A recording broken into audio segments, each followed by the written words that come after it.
The rain came down over Cinnabar Gulch the way it always came down in that raw Nevada spring, cold and sideways, hammering the tin roofs of the mining town and turning the alley behind her father's herb shop into a slow red river of mud. Yuhua worked alone by the light of a single lantern, her sleeves pushed to the elbow, grinding dried tangerine peel to powder in the stone mortar her father had carried across an ocean. It was past midnight. Baba had gone up to his cot hours ago, coughing the dry cough that had lived in his chest since the winter, and the shop had settled into the smells she loved best in all the world: angelica root and licorice, aged ginseng, and the faint bitter ghost of 100 medicines. She did not hear the horse. She heard only the rain, and then the sound that changed everything, a heavy weight striking the back door, once, like a sack of grain dropped from a wagon. She stood very still, the pestle frozen in her fist. In Cinnabar Gulch, a Chinese woman did not open her door to the dark. Her father had taught her that the first week they came up from the coast, keep the lanterns low, keep the door barred, keep your eyes down when the miners come through drunk from the Silver Queen saloon. But the weight struck again, weaker this time, and then she heard a man breathing on the other side of the pine boards, a wet and ragged sound, the sound of an animal that has run itself to the edge of dying.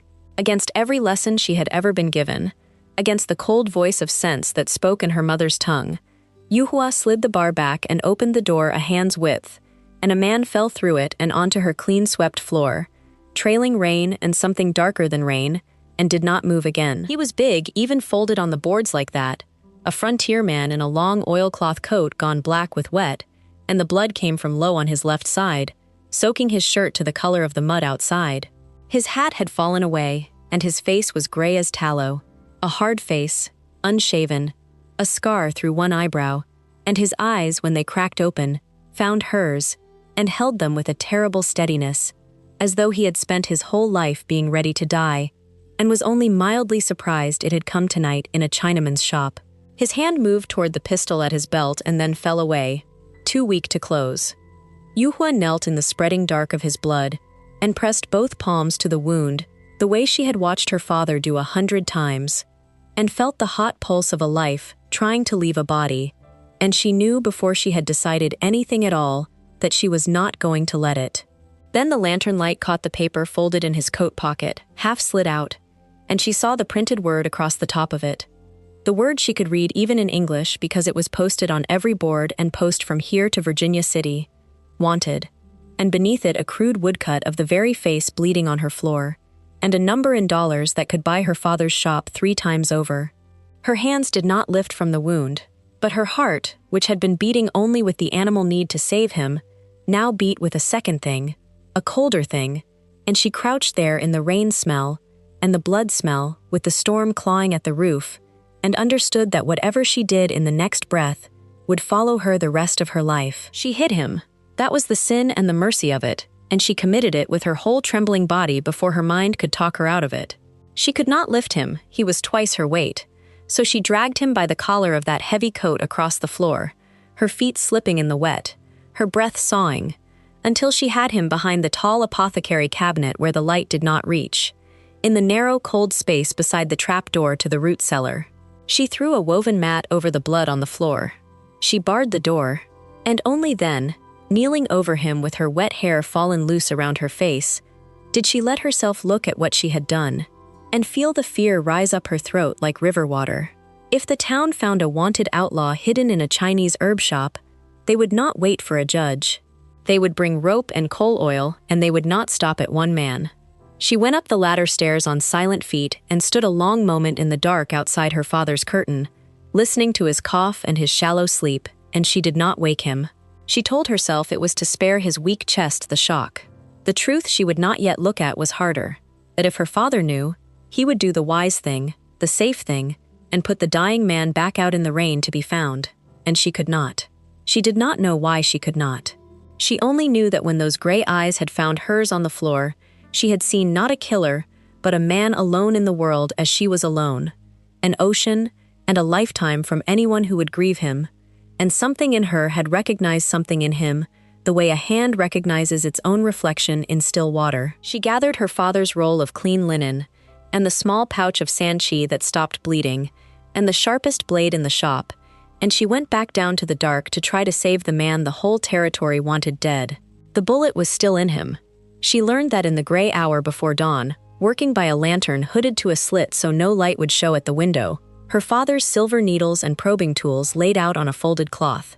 She cut his shirt away and cleaned the wound with rice wine and saw how the ball had gone in below the last rib and lodged against the bone, and how the flesh around it had already begun to sour, the edges hot and swollen, the smell of it telling her he had carried this for days. She had helped her father draw musket balls from railroad men and stones from crushed miners' hands. She was not a girl who fainted, but her fingers shook as she worked the probe, and when the man came half awake and clamped his teeth against the pane and made no sound at all, only stared at the ceiling and breathed, she found she was speaking to him in the soft Cantonese of her childhood, telling him to hold on, telling him he was not going to die in this room, though he could not understand a word. When at last the flattened lead ball dropped ringing into the brass pan, she packed the wound with pounded sanchi and a poultice of herbs still warm from the pot, and she bound him tight, and she sat back against the cabinet with his blood dried to her forearms, and wept without sound from pure exhaustion. It was then that his hand found hers. Not to hurt.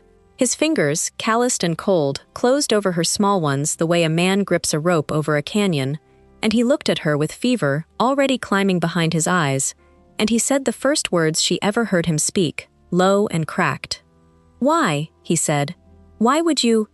And she had no English fine enough to answer, and perhaps no answer at all, so she only turned her hand within his and held on, and outside the window the rain stopped, and the first miner's boots began to sound on the boardwalk, and she knew the town was waking to a day in which she was now a criminal, and she had not slept, and she could not let go of his hand. His fever broke on the third day and nearly killed him first.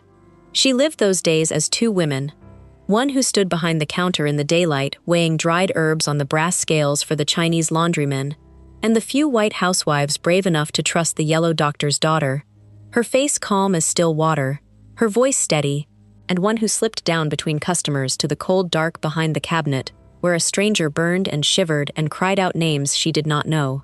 She learned those names in his delirium. She learned there had been a woman once, whose name he said like a wound. Not a lover, she came to understand, but a sister, a girl named Sarah who was dead.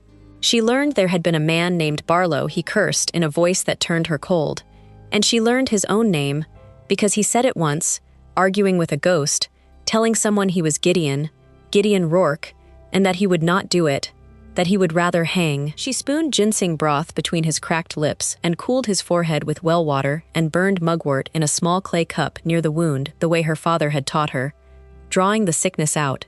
And on the third night, when the fever finally broke and he woke clear-eyed and knew where he was, the first thing he did was look for his gun, and the second thing he did, finding it gone, was to look at her, and something in his hard face came undone. Her father found out on the fifth day. She had known he would. A man does not spend 40 years reading the body's secrets without reading the secrets of his own house. He came down the ladder in the blue dawn, while she thought him sleeping, and stood over the pallet where Gideon lay, and Yuhua froze on the stairs with a bowl of broth going cold in her hands, waiting for the storm. Song Wenhai was a small man, stooped, his queue gone gray, his hands stained yellow-brown from 60 years of medicine, and he looked down at the outlaw a long while without speaking. Then he crouched, with the slow care of the old, and lifted the edge of the bandage, and studied the wound his daughter had cleaned and packed and dressed, and he made a small sound in his throat that Yuhua had heard perhaps 3 times in her life. It was approval. "The packing is good," he said in Cantonese, not looking at her. "You left it loose enough to drain. I taught you well." And then he let the bandage fall and stood and turned to her with his old eyes gone hard and afraid. "And now you have taught me something, daughter. You have taught me that my child will hang beside a bandit for a stranger's face. Do you know what they will do to us if they find him?" She did know. She bowed her head. But she did not offer to put Gideon out, and her father, who knew her, saw that she would not, and let out a breath that seemed to carry the weight of the whole ocean they had crossed, and said only, "Then feed him, and pray no one saw the horse." But someone had seen the horse. She did not know it yet. What she knew, in those slow days while Gideon Rourke healed enough to sit and then to stand, was the strangeness of a man from that world under her roof, how he flinched from kindness the way other men flinched from a raised hand, How he watched the door always, sitting so he could see it. How his gray eyes followed her across the small dim room while she worked her father's herbs. And how, when she caught him at it, he did not look away as a decent frontierman was supposed to, but held her gaze one beat too long, until the heat climbed her neck and she bent again to her brass scales. He asked her name on the 6th day. She told him. He said it wrong, and she corrected him, and he said it again, softer, Yuhua, turning the 2 syllables over like a stone he'd found in a creek, and she felt that soft, wrong then right sound move through her chest in a way she had no wisdom for, and she picked up the mortar and ground tangerine peel that did not need grinding until her heart went quiet. It was the jade that broke something open between them. On the 8th night, when he could sit up against the wall and take solid food, he saw the pendant she wore under her collar. She had leaned to set down his bowl, and it had swung free. A small worn oval of green jade on a faded red cord, carved in the shape of a cicada. His hand rose and stopped short of touching it, hovering. "That's old," he said. She closed her fist around it the way she had closed it 1,000 times. "My mother's," she said. "In our village, jade cicada mean." She searched for the English. "Come back, live again. When someone dies, they place it so the spirit is not afraid." She had not spoken of her mother to anyone in this country. She did not know why she spoke of her now, to this man, in this cellar, except that his eyes had gone gentle and lost, and he said, so low she almost missed it, "I had a sister. There wasn't anything to bury her with." And Yuhua, without deciding to, unclasped the red cord from her own neck and reached across the little dark space and pressed the warm jade into his rough palm and folded his fingers over it, and his hand shook, this hard man's hand, and neither of them said anything at all, while the lantern guttered and the town slept, and something crossed between them that had no name in either of their tongues and did not need one. The new normal formed the way spring forms on the desert, without announcement.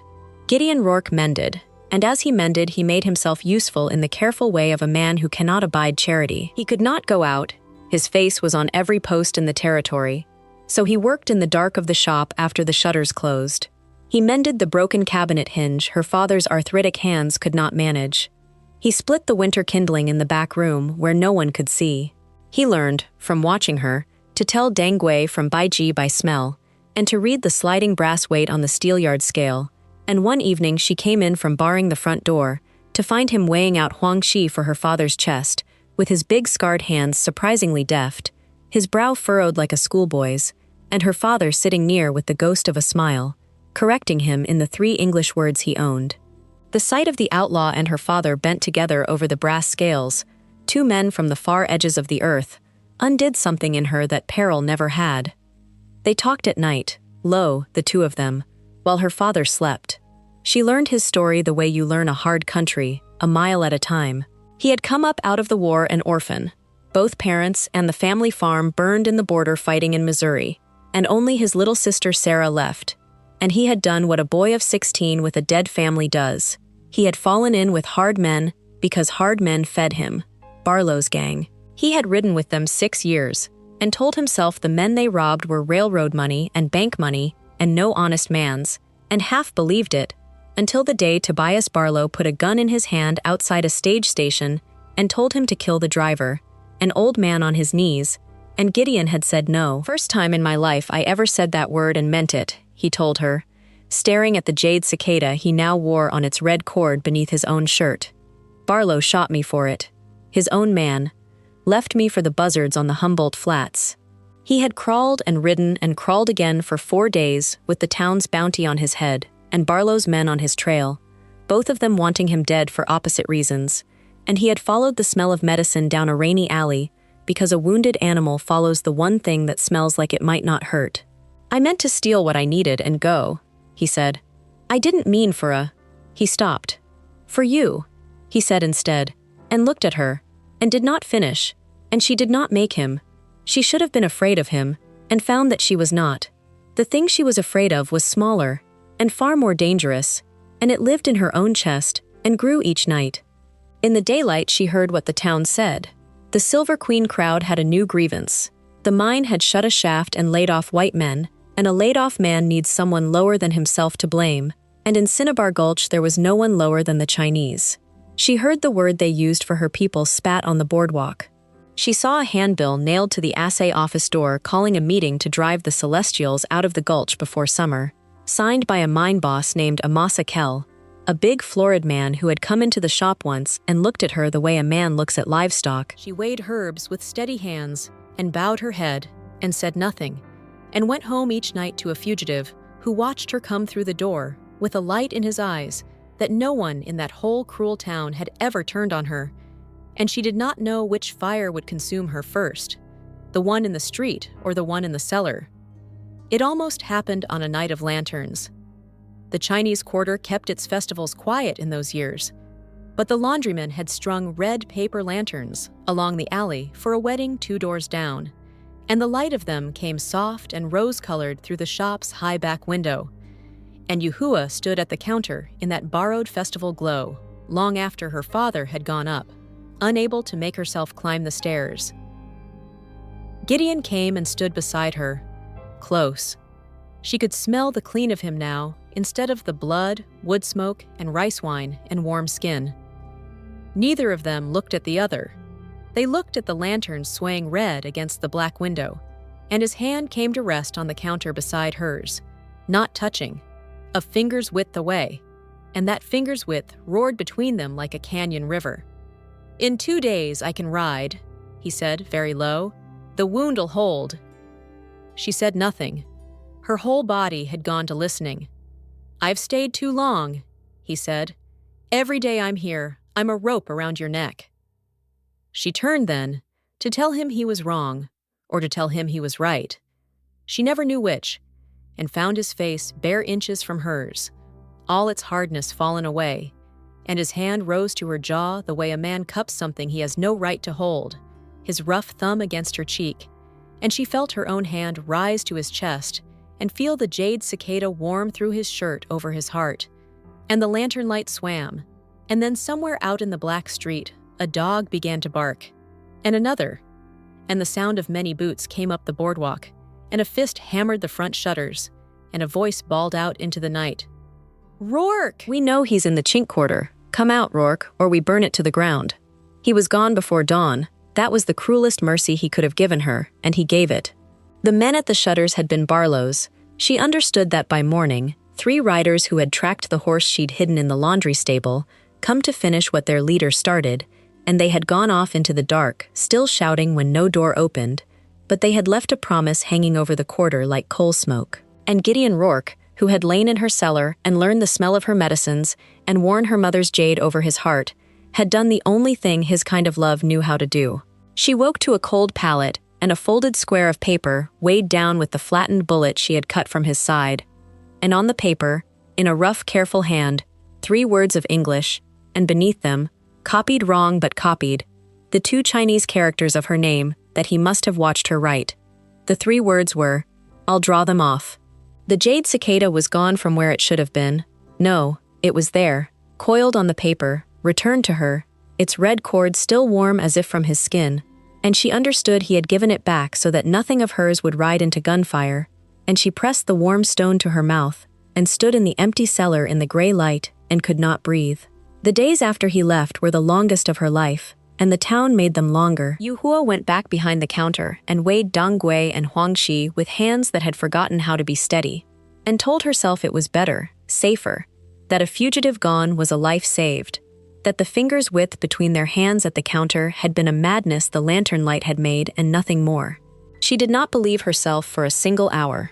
At night she lay listening to her father cough and the desert wind and, under it, for hoofbeats that did not come, and in the day she watched the town's hatred rise toward the Chinese quarter, like floodwater toward a low door. Amasa Kell's meeting had been held. A committee had formed. Men she had sold cough medicine to would not meet her eyes now, and men she had never sold anything to spat when she passed. And one afternoon, a rock came through the shop's front window and lay among the shattered glass and scattered herbs like a small brown fist. And her father, sweeping it up, said in a voice gone suddenly old, "We have seen this before, daughter. In San Francisco, in Truckee, it does not stop at a window. It did not stop at a window. It came to a head on a hot, still evening at the very end of that spring, when Amasa Kell's committee of a dozen men, liquored up from the Silver Queen and carrying axe handles and a coil of new rope and 2 lit torches that smoked orange against the dusk, came down the main street and turned into the Chinese Quarter with the clear intent of burning the Celestials out for good. Yuhua was closing the shutters when she saw them come, and her blood went to river water. There was nowhere to run. The laundryman and the old cook and the 2 railroad widows and her sick father were all there was of their people in Cinnabar Gulch, a handful of souls against a mob, and no sheriff who would ride out to save a Chinaman. Kell stopped in front of her father's shop, first, because it was the finest thing the quarter had built, and because the mine boss had never forgotten the herbalist's daughter who bowed her head but would not smile at him, and he raised his torch and his big florid face split in a grin and he said, "Reckon we'll start the cleanup right here." Her father stepped out through the door before she could stop him. Song Wenhai, small and stooped in gray, walked out onto his own boardwalk and stood between the torch and his life's work, his stained hands open at his sides, and he spoke to the mob in the careful broken English he had spent 20 years being ashamed of.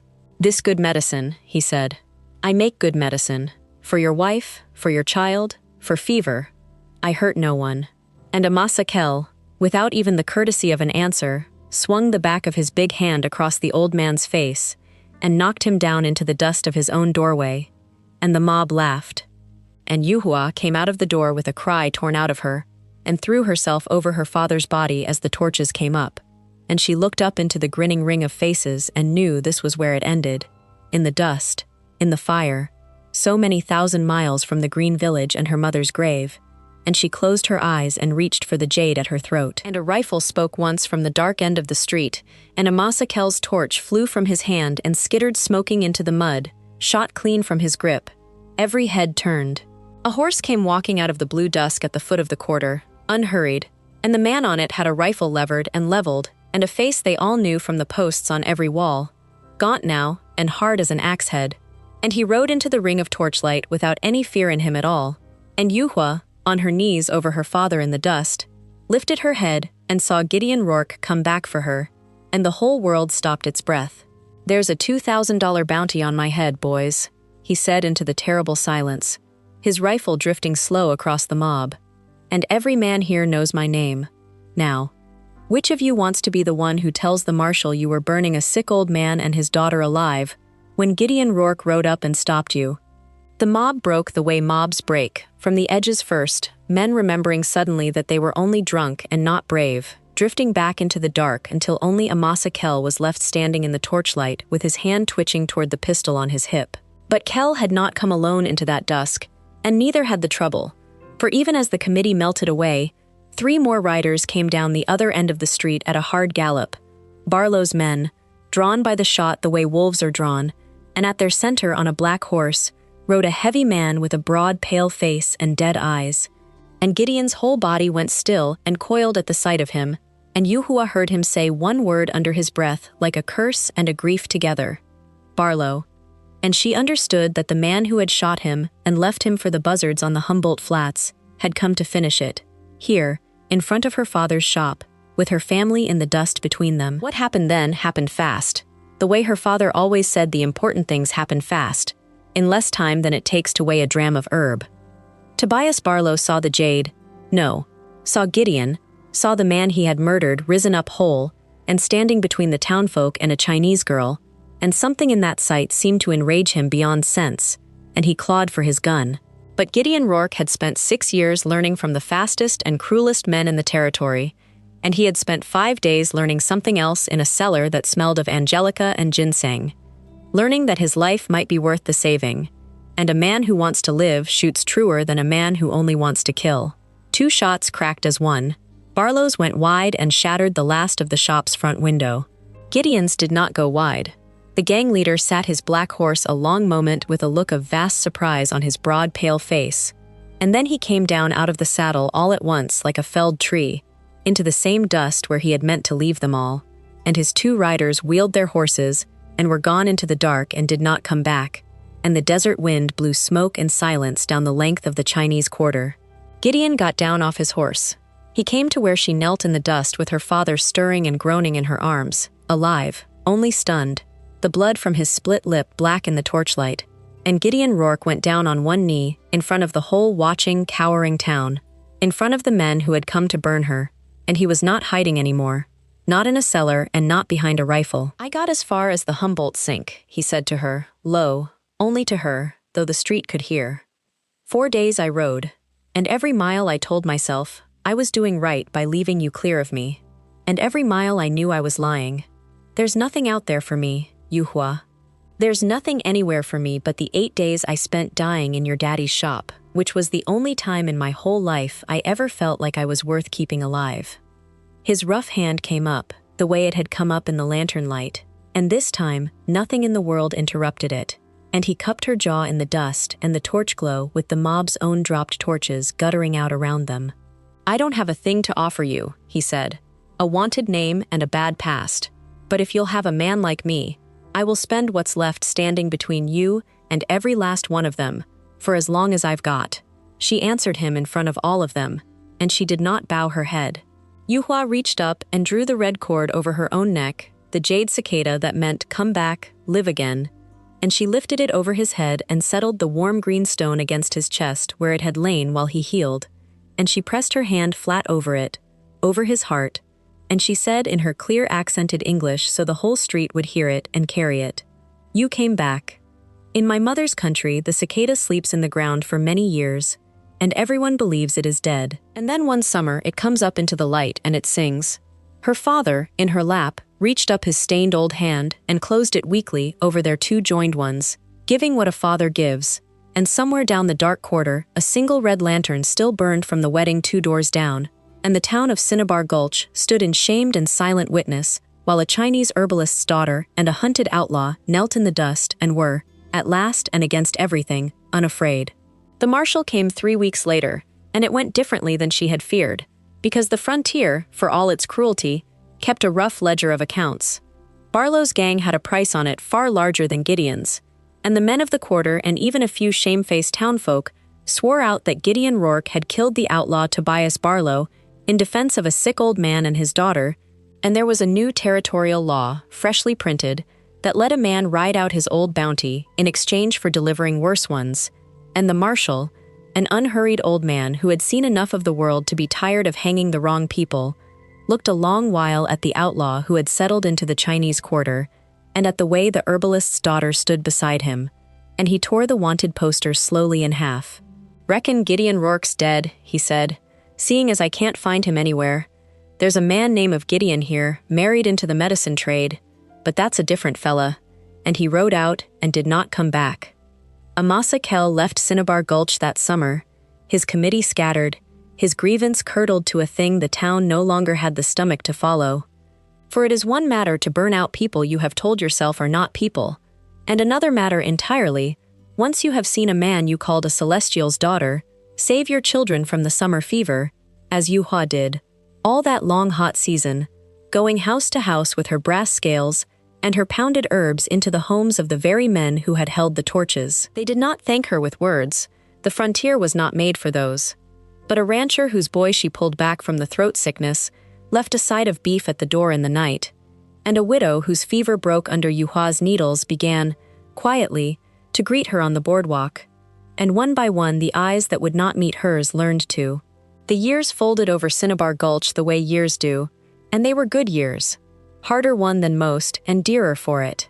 They were married under a red lantern in the alley by the quarter's own rights and again, later, by a circuit preacher who needed the extra dollars more than he needed his prejudice, and Gideon Rourke put away his rifle and took up the brass scales, and grew, in time, to be the strange sight the whole town came to know, the big gray-eyed white man behind the counter of the herb shop, weighing dang guay with his scarred, deft hands, the old herbalist's son in all but blood, the pair of them bent together over the medicines, while Song Wenhai's grandchildren played among the ginseng jars. There were 2 of them in the end, a boy with his father's gray eyes and his mother's black hair, and a girl who wore the jade cicada on festival days, and a red lantern that burned above the shop door every night of their lives, so that no traveler bleeding in the dark would ever again mistake the way to the one door in that country that would open to him. And on an evening many years on, an evening of golden light with the desert going amber and rose all the way to the hills, Yuhua stood on the boardwalk of the shop that was hers and his, an older woman now, her black hair threaded with silver, and watched her husband coming up the road at dusk with their granddaughter on his shoulders. And she reached up without thinking and closed her hand around the small worn jade at her throat. He had given it back to her the morning after they married, saying a man ought not keep the only piece of his wife's mother in the whole wide world. And the green stone was warm from her skin, warm the way his hand had been warm that first terrible night on her cellar floor when a dying stranger asked her why, and she still had no words fine enough to answer him, only this: the whole long lantern-lit life that grew from the moment she slid back the bar and opened a door she had been taught to keep shut. So let me ask you now, my friend, here by the warmth of this fire where I have told you their story, if a stranger the whole world had turned against fell bleeding at your door on a cold and rainy night, and helping him might cost you everything you had, would you have the courage that Yuhua found in herself to slide back the bar and let him in? I would love to hear what your heart tells you, so come and tell me down in the comments. And if this tale of two souls from two far worlds warmed something in you tonight, stay a while by our fire, subscribe, and let me tell you another.